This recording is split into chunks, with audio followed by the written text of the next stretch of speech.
Italy ਵਿੱਚ ਇੱਕ ਬੜੀ ਚੀਜ਼ ਵੇਖੀ ਹੈ ਕਿ ਬਹਿਣ ਵਾਸਤੇ ਨਾ ਇੰਜ ਬੈਂਚ ਲੱਗੇ ਹੋਣਗੇ ਲੋਹੇ ਦੇ, ਅਤੇ ਲੋਕ ਇਹਨਾਂ ਨੂੰ ਤੋੜਦੇ ਵੀ ਨਹੀਂ ਹੈ।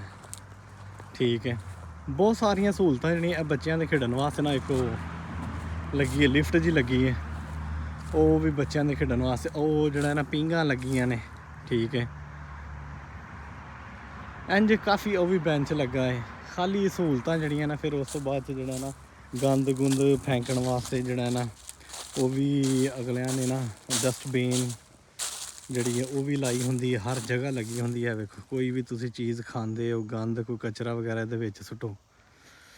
ਇਹ ਨਾ ਬਹੁਤ ਸਹੂਲਤਾਂ ਇੰਝ ਮਸਲਨ ਆਪਣੇ ਮੁਲਕ ਨੂੰ ਸਾਫ ਸੁਥਰਾ ਰੱਖਣ ਵਾਸਤੇ ਕੰਮ ਕਰਦੇ ਨੇ। ਅਸੀਂ ਤਾਂ ਜਾਨਵਰ ਜਿੱਥੇ ਖਾਂਦੇ ਹਾਂ ਉੱਥੇ ਸੁੱਟ ਦਿੰਦੇ ਹਾਂ। ਯਕੀਨ ਕਰੋ, ਅਸੀਂ ਜਾਨਵਰਾਂ ਦੇ ਮੁਲਕ ਵਿੱਚ ਰਹਿੰਦੇ ਹਾਂ, ਅਸੀਂ ਕੋਈ ਇਨਸਾਨਾਂ ਵਾਲੇ ਮੁਲਕ 'ਚ ਤਾਂ ਨਹੀਂ ਰਹਿੰਦੇ ਹੈ।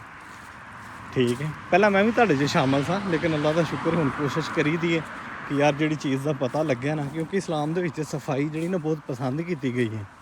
ਅਤੇ ਚਲੋ ਅਸੀਂ ਮੁਸਲਮਾਨ ਹਾਂ, ਲੇਕਿਨ ਅਸੀਂ ਜੋ ਸਾਡਾ ਇਸਲਾਮ ਕਹਿੰਦਾ ਉਹ ਤਾਂ ਅਸੀਂ ਕੋਈ ਨਹੀਂ ਕਰਦੇ ਹੈ। ਅਸੀਂ ਤਾਂ ਉਹਦੇ ਉਲਟੀ ਜਾਂਦੇ ਹਾਂ, ਸਾਰੇ ਕੰਮ ਉਲਟੀ ਕਰਨੇ ਹਾਂ।